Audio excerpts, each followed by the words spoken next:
Yo, what's good, people? Yeah, I just wanted to make this because I feel like I've been finding myself in a lot of situations that's been dealing with creativity.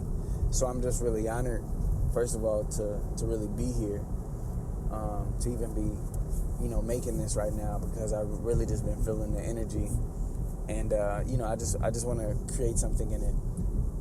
So yeah, I'm just here to talk about uh, the creative spirit. And just to give a stream of consciousness, a stream of thought about the creative spirit. I don't necessarily think, it means anything, but if it resonates, please take what applies. But yeah, I've just been finding myself in a lot of situations where I'm either, being creative or I'm talking about creativity, even yesterday, or really just talking, Um, and it's been a string back to back to back. And so um, I just want to create, takeaways for people because I feel like we access our creativity so autonomously that sometimes, we find ourselves in spaces where we can get a bit frustrated when we're trying to pull it out by name and, trying to define those techniques that really work for us, that allow us to go a bit deeper, you know. And all we really need is silence. We need silence and we need surrendering. And I think once we are able to just surrender and once we're just able to be silent, it shows up, because that's the realm that it comes from. You know, a lot of people like to associate silence with boredom or, the mundane or being dead, when in reality, you know, it's the silence, it's the existence of the silence that's able to bring forth the noise, the volume, the music, and vice versa. And so, once you're able to balance those and just realize that there's a time for everything, it's all done in moderation.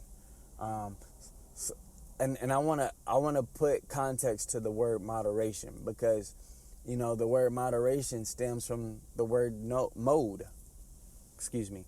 And once we realize that we have to get in different modes, or modules, however you'd like to say it, to prepare for different things, then the better equipped that we can be in handling in that space in real time. But until we understand that that it requires a series of different actions or even moods or attitudes, or thoughts to allow us to just be in that state of creativity. Um, it might just take us a bit longer to, access those things that we're trying to get from out of that space. But it's possible nonetheless. But also, the thing about it, too, I think that I want people to understand is that, like, whatever is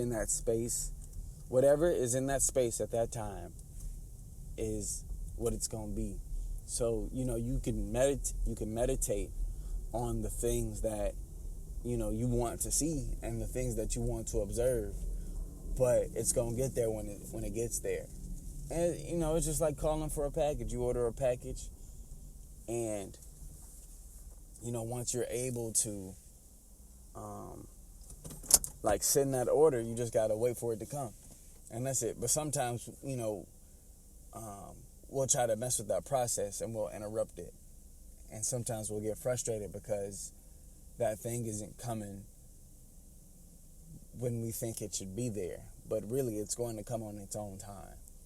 Um, Manifestation is not a bad thing. I know it's really associated with, like, witchiness and everything, but it's part of the nature, of the spirit realm and so on and so forth. And I'm not really trying to get deep, but I'm just saying, like, in general, And when I say spirit, in this context, I mean breath, And it's important.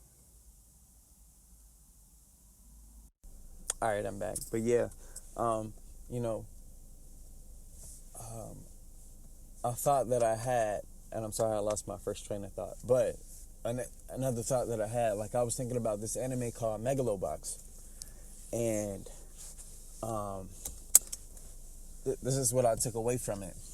So in the anime, there is this boxer who, in a world of people who like to use enhancements and modifications to help them fight, he just uses a wooden exoskeleton. Like everybody uses like the latest gear and the latest tech and, like these modified stylistic, type things to help them fight. And they're also exoskeletons, but they have their own like flair and twist on it. But him, like it's just that.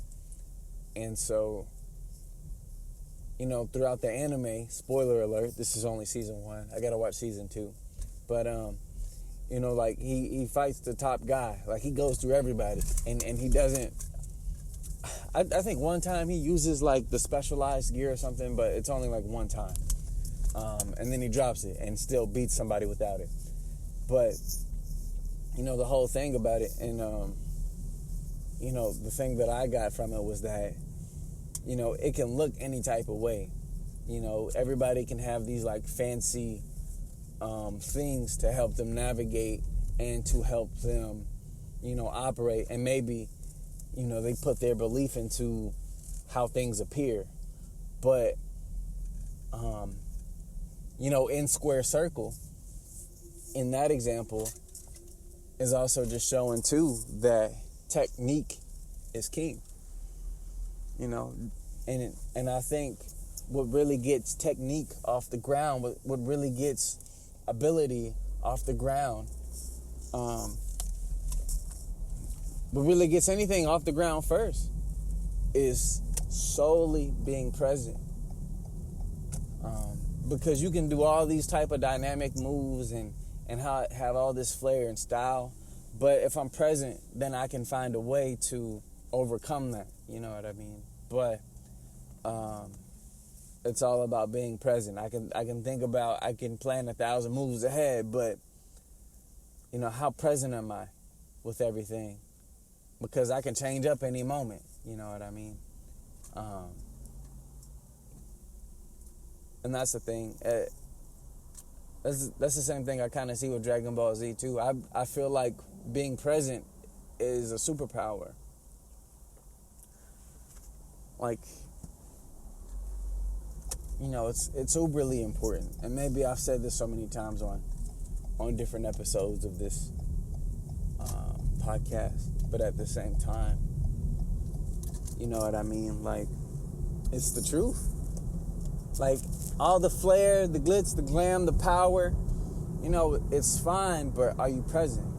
Because if I'm present, I can find a way to overcome that if I'm really looking for it, if I'm really tapped in. But if I'm out of my mind and I'm just spazzing out, and we have those moments, and it's important to have those moments. You have to feel. You have to take what you feel like you need, and then ultimately you'll find that thing that you actually need. Sometimes it takes that. Sometimes it just takes sitting still. There are a multitude of ways to get to it, but just remember, like, you're always looking for that feeling. You have the answer. You have everything that you need already. It's just, okay, how do I get to it? And if you want to get to it in a certain way, in a certain context, if you have limitations that, you feel like you want to meet or exceed, then, you just got to put that in your equation. Life is really math for real. It's all about plugging in, but that's what it's about. It's just a journey about finding the answer because you already have it. But it's like, okay, how do I find it this time? In this setting, in this environment, in this situation, in these conditions. And it's so crazy because I feel like, people really be making millions about, helping people kind of get to that thing. And of course, different scenarios do require, the answer does appear different, but it feels the same. And so I have this theory about, just being in the present moment, because I feel like once you have that feel, like it's just going to come to you. Because that's what it's really all about. I got to get out of debt. What do I do? And the minute that you begin to start looking for answers, maybe there's that sense of release, because now, you're placing your energy in an idea that you feel like or believe will help you. And now it's just about maintaining that feeling of, people call it momentum, but in reality, it feels like momentum because now the pressure is different. Now the value is different.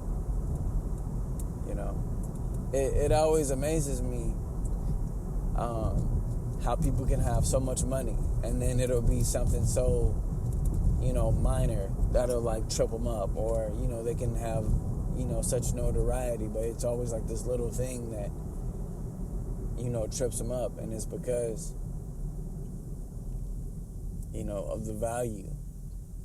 And also too, if you haven't confronted those things within you, they just show up at a later time, in a later point in your life, and they can appear to be amplified, but it's just because maybe you've picked up speed and momentum.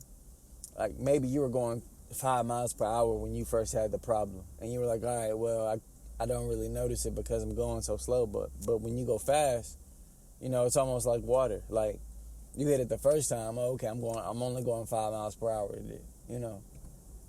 It don't hurt, but because now you going 100, now it's like a brick wall. Now it just feels like a brick wall, but it's only because you didn't remove that obstacle out of the way. And so it's like, all right, now I got to figure something out, because I feel like I can't move forward if I don't have this solved.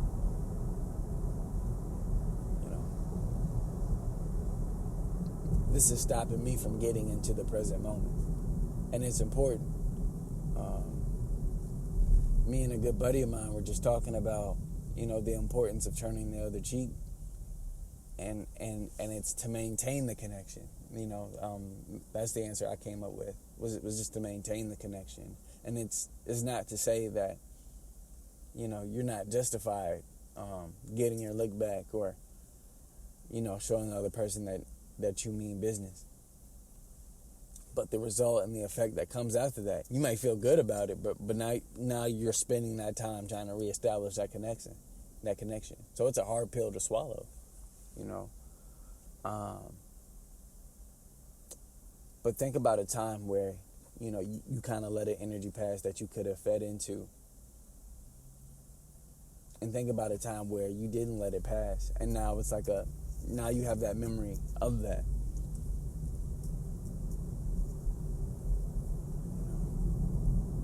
Maybe there's a time that, you regret not letting something pass because there was something bigger to look at.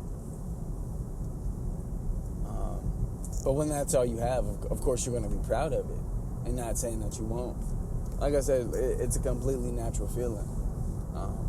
And sometimes you have to get kind of unnatural to be able to enjoy the nature of that connection. But it's the connection of presence. It's the present connection.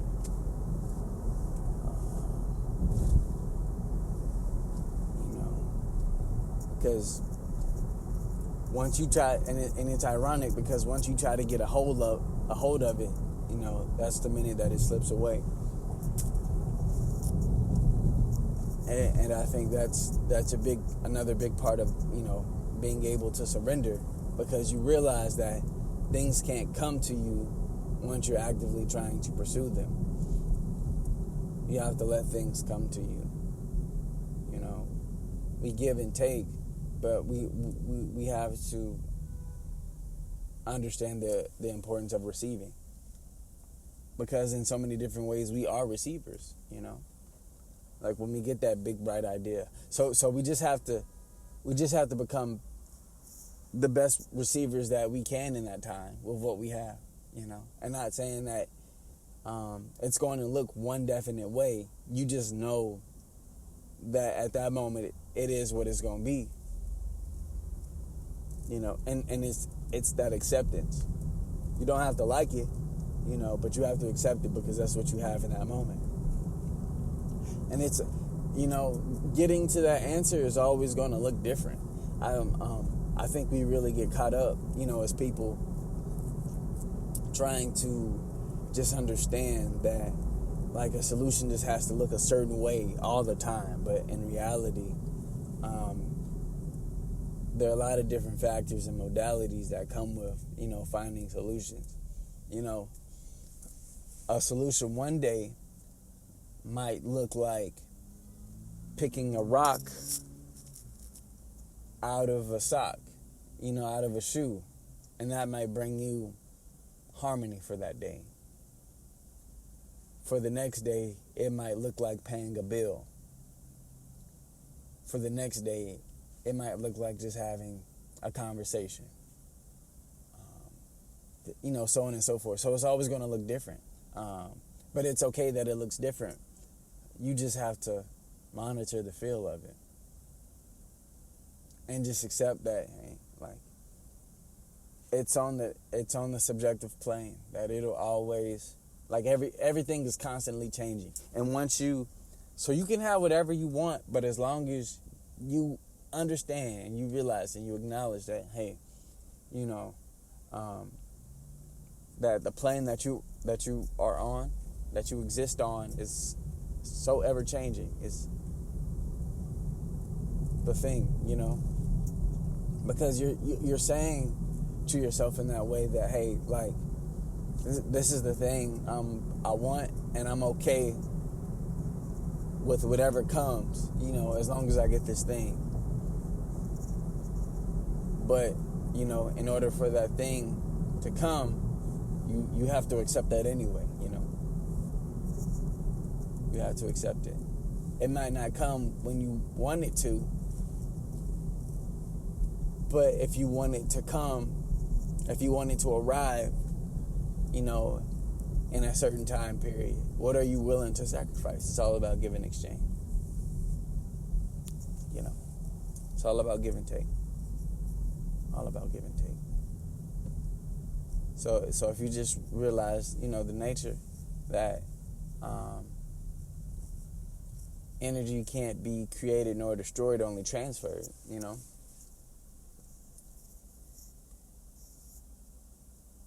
You know, it's all currency at the end of the day. It's all about currency. We're in a world of currency. Like money isn't the only currency. You know what I mean? Like energy and information is also currency. What do you give your energy to? What are you investing in? What are you focusing in? And think about it like this. Like, I think about the phrase, if a tree falls in a forest. You know, does anybody ever hear it? Well, no. Unless you hear it, you know what I mean?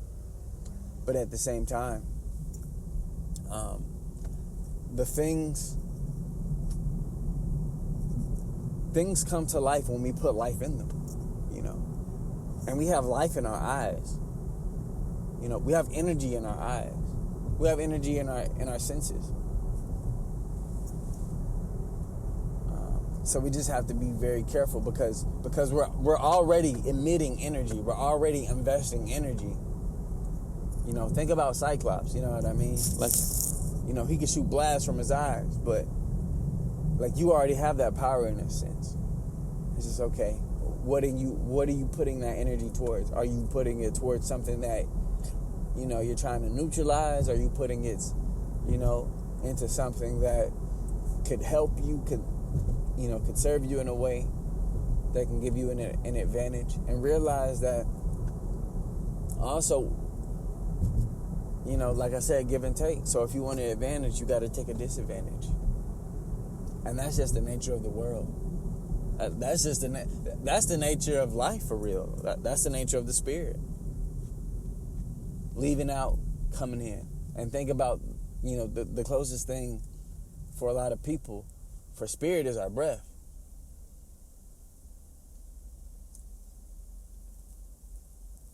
Because it really just shows you the nature of, that give and take. You breathe in, you breathe out.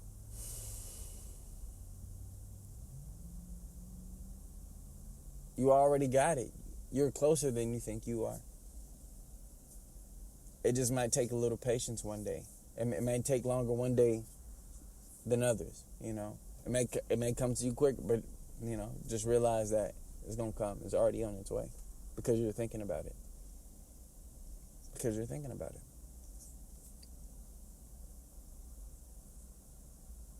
And I think, that's where it starts. And then how you flesh that out is just the steps that you take to go about allowing that energy to ground into that certain format, however it looks. So say, for instance, okay, I want an Xbox.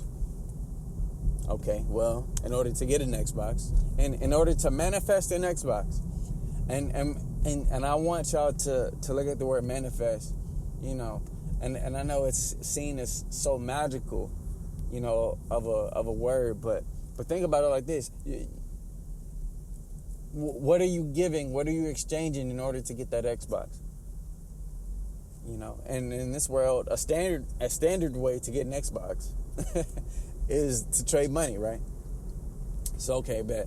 I'm going to go get this job. I'm going to get X amount of dollars. And then I'm going to go, when I get to a certain amount of dollars, I'm going to go to the store. I'm going to look at the price, see that I have, the amount of money that they're asking for. When I go to the register, I'll exchange that amount, and then I'll get my Xbox. And when I get that Xbox, I'll set it up, and I'll get the games that I wanted to play on it. And now I have my Xbox. And that's the thing too. Like it changed. The viewpoint will also change forms. So now you're not thinking about getting an Xbox once you get one. Now you're thinking about, okay, what games I want for this thing. What do I want to do with it? Can I watch YouTube? Can I watch, Netflix? And can I watch Amazon Prime and all these streaming services? Can I play music on it? Can I speak with my friends on it? What features, just some things you might be thinking about. But nonetheless, it just comes with the space and territory. And really the acceptance of constant change, also I want to dial back to this as well, is just understanding that, it's just making room for things that you probably didn't see coming. And once you make that room, for the things that you can't see, that might go against the thing that you want, you already got it. It's already yours. And like I said, it's only a matter of time. It's only a matter of time. Yeah. Yeah.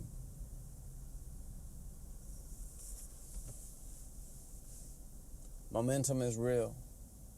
It can be.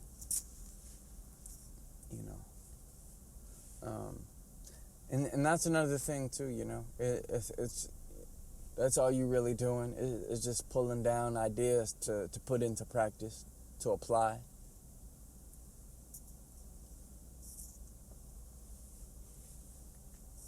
Some people would consider that playing.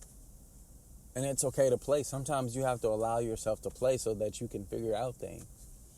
And think about it like this. Back in the day, like certain groups throughout history, the way that they would play would help them as they got older to prepare for things like war or to prepare to things like, survival. And so it's important to play because, you're practicing. So when those situations come up, you don't feel like you're starting from square one. Like you already have a feeling that you already know what it feels like to be in those situations and what's needed. And I think that's one of the most beautifulest things ever. For real. For real. I got this can of coconut water that I really want to open, but I'm not going to open it yet. And I want to say this too, because I'm thinking about it. At one of my old jobs, I found out that one of my bosses was a former Army Ranger. And I thought that was so cool, you know, just to be under the leadership of a former Army Ranger. And I just saw the way that he carried himself and just the way that he dealt from things, you know, that came with the job and just managing people. And I asked him a lot of questions, you know, and he asked me what I wanted to do in life, and I told him, you know. But he told me, and I've been hearing this word, and this is the magical word that I want. This is the magic word that I want y'all to keep in mind always, is discipline. He said you can get anything you want with discipline. And I believe that because I see so many different, like, you know, people who was in special forces. Thank you. I see so many people that were in special forces, and, you know, they go on to, like, get these businesses or like, get in these positions. And it's like, wow, like, you know, they could have been the standard guy who, you know, probably didn't do much, but they chose to, you know, like, own stuff and, like, be in charge of stuff. And I'm wondering, like, you know, what's the common thread? What's the common thread that, you know, that they've been building on? And it's the thing that's kind of gotten them, you know, even from that position, because I thought it was so cool. Like, wow, like, these guys are really trained, but it's been discipline all along. That's the thing that probably got them through their special training. Discipline. Just being disciplined. But it's always going to look different for everybody, because everybody has their own idea of discipline. But, you know, to me, discipline is sacrifice. It's sacrifice. What are you willing to give up to get that thing? Is it time? Is it money? You know, and just realize that you're trading some type of currency or some type of information. You're just trading energy for energy. You know what I mean? That's it. That's it.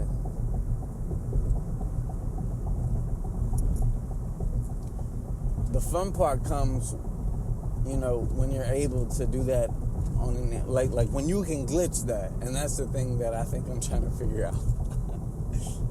But you just got to know the nature of energy, how energy moves. Energy is always supposed to move because things are constantly changing, and that's the thing too. And I think it just becomes easier once we all realize that, hey, like, energy is already moving. You know what I mean? Energy is already, like, changing. You know, and so if this is how it gains momentum, we just have to let it be in its nature. Yeah. And that's how you go and make more money. That's how you go and, you know, are able to, like, do more things, and that's freedom.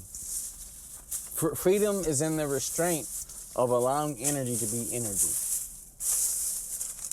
And that takes a discipline, you know? And that's how you polarize it. And really, that's magnetism. If you want to keep it a being for real, you know, you're taking two opposite sides, and that's what it's about too. And I think that's why, sorry if I'm getting excited and this comes out loud in the audio, but you know, that's magnetism. Magnetism is a construct too. You know, think about it. Two opposite ends, going separate ways, but meeting up and they're sharing the same space. Just magnetism. And that's why Magneto is king of the X-Men. Real talk. But yeah, I'm gonna go ahead and wrap this up. I'm about to eat. But I hope that y'all have a wonderful day. Whatever time that you're checking in, you know, hearing this. and God bless.